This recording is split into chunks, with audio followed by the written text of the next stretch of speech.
जय भीम साथियों, मैं आपका दोस्त पंकज कुमार और आप देख रहे हैं अपना लोकप्रिय चैनल बहुजन न्यूज टुडे।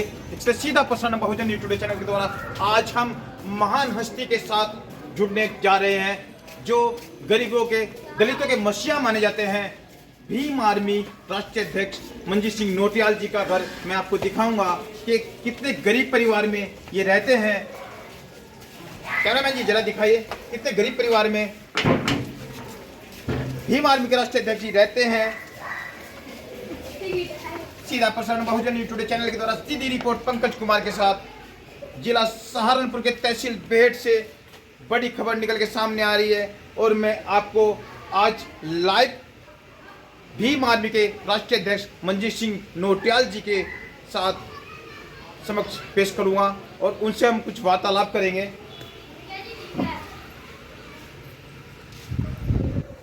जय भीम। जय भीम।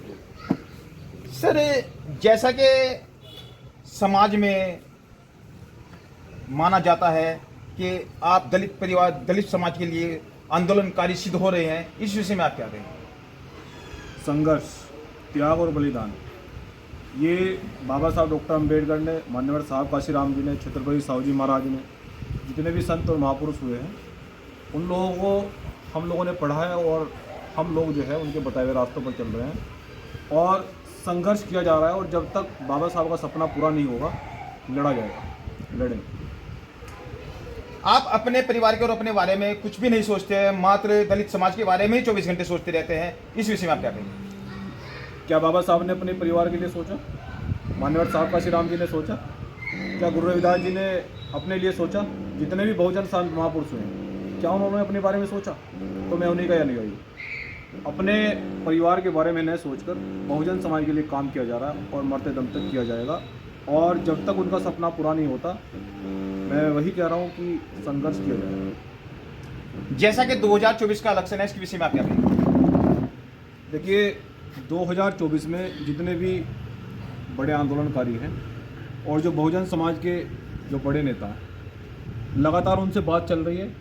हम लोग एकजुट होकर जो अत्याचारी सरकार है, जो सरकार जुल्म और ज्यादती हमारे दलितों पर, पिछड़ों पर, अल्पसंख्यक समाज पर उनको टारगेट किया जा रहा है। मध्य प्रदेश में देख लीजिए आप लोग, एक पेशाब करने को लेकर जो मामला हुआ है, आप मूंछ रखने पर मारा जा रहा है, घोड़ी चढ़ने पर मारा जा रहा है। तो ये जो मटकी छूने पर मारा जा रहा है, राजस्थान में कल एक नई घटना हुई है, वहाँ पर भी फिर से मटकी छूने का जो प्रकरण है वो दोहराया गया है। तो ये जुल्म और ज्यादती जो दलित समाज के साथ में की जा रही है, इस पर मैं लगाम लगाना चाहता हूँ। और रात दिन हम अपने पदाधिकारियों को यही समझा रहे हैं कि आप अपने बारे में न सोचकर समाज के बारे में सोचें, क्योंकि बाबा साहब अगर अपने बारे में सोचते तो शायद अनजान नहीं होते। अगर बहुजन संत महापुरुष अगर अपने बारे में सोचते तो ये बहुजन समाज आज यहाँ इस पायदान पर नहीं होता। तो सभी कार्यकर्ताओं को, जो भीम आर्मी जय भीम संगठन के जो पदाधिकारी हैं, उनको यही सिखाया जा रहा है। और लखनऊ में 6 अगस्त को एक कैडर रखा गया है, वहाँ पर भी उनको यही सिखाया जाएगा, यही उनको ट्रेनिंग दी जाएगी। आपको बहुजन समाज के साथ में हो रहे जुल्म और ज्यादती के खिलाफ किस तरह से लड़ना है, किस तरह से आगे की तैयारी करनी है, बहुजन सरकार कैसे बनानी है, बहुजनों के साथ हो रहे शोषण और अत्याचार से कैसे लड़ना है, इसकी ट्रेनिंग बड़ी बाखूबी तरह से की जा रही है। और मैं पूरी तैयारी के साथ में हूँ। मैं कहना चाहता हूँ कि अब की बार 2024 में परिवर्तन जो है ना, हम लोग करेंगे, निश्चित रूप से होगा। जैसा कि बहुजन समाज पार्टी बहुत ही आपको लाइक करती है, बहुत पसंद करती है, इस विषय में क्या? देखिए, वो अपने भाई का, वो अपने बेटे का संघर्ष के बारे में जानते हैं। और बहुजन समाज में जितने भी बड़े नेता हैं, उन्हें मालूम है कि बहुजन समाज के सम्मान के लिए मैंने कभी कोई समझौता नहीं करा। मैंने कभी भी उनके साथ में कभी छल नहीं करा। उनके साथ में हो रहे शोषण और अत्याचार के खिलाफ मैंने बड़ी मेहनत और ईमानदारी से उनकी लड़ाई को लड़ा है।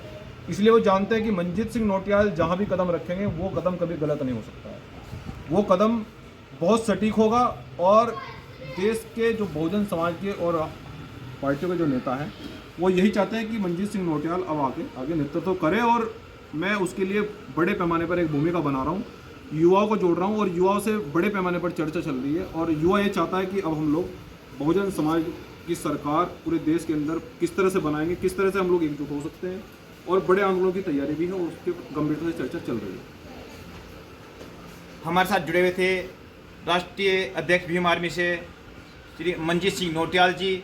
और अभी मैं आपको कुछ समस्या जो हैं वो मैं भाई साहब से पूछना चाहूँगा कि उन समस्या का कैसे निवारण करेंगे और क्या होगा। जैसा कि भाई साहब अभी मालूम पड़ा है कि कहीं भी तारीख पे पेशी पे ले जाते हैं और पेशी पे ले जाने के बाद बीच में ही मर्डर हो जाता है, उस विषय में आप क्या कहेंगे? देखिए, मैं हर समय ये संविधान साथ में रखता हूँ और ये संविधान किसी को कानून हाथ में लेने की इजाज़त नहीं देता।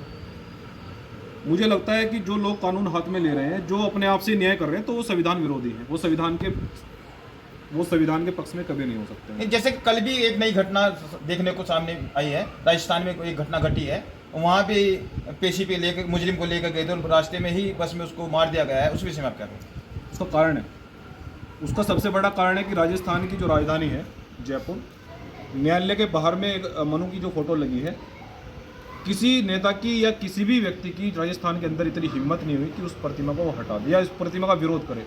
क्या वहाँ दलित नेता नहीं है? क्या पिछड़े नेता नहीं है? क्या मुस्लिम नेता नहीं है? ये जो अत्याचार सहने की जो आदत हो गई है, और बाबा साहब ने वही कहा था कि जुल्म करने वाले से बड़ा जुल्म सहने वाला होता है। तो दलित समाज के लिए कोई बोलने के लिए तैयार नहीं है राजस्थान में, इसलिए उनका बेटा वहाँ बार बार जा रहा है। मैं वहाँ बड़े आंदोलन की तैयारी में हूँ और सभी बुद्धिजीवी लोगों से, बड़े कैडराइज लोगों से और बड़े आंदोलनकारियों से मेरी चर्चा चल रही है कि मैंने उन्हें यही कहा है कि आपका भाई, आपका बेटा राजस्थान में अत्याचार को, शोषण को ख़त्म करना चाहता है। मैं लड़ना चाहता हूँ आपके लिए, मैं यहाँ बदलाव करना चाहता हूँ और निश्चित रूप से उनका बेटा, उनका भाई बदलाव करेगा, ये मैं पूरी उम्मीद के साथ कहता हूँ। अभी हमारे साथ जुड़े हुए थे भीम आर्मी के राष्ट्रीय अध्यक्ष मंजीत सिंह नौटियाल जी और मैं पंकज कुमार, सहारनपुर, उत्तर प्रदेश। चैनल को लाइक और सब्सक्राइब करना ना भूलें सर।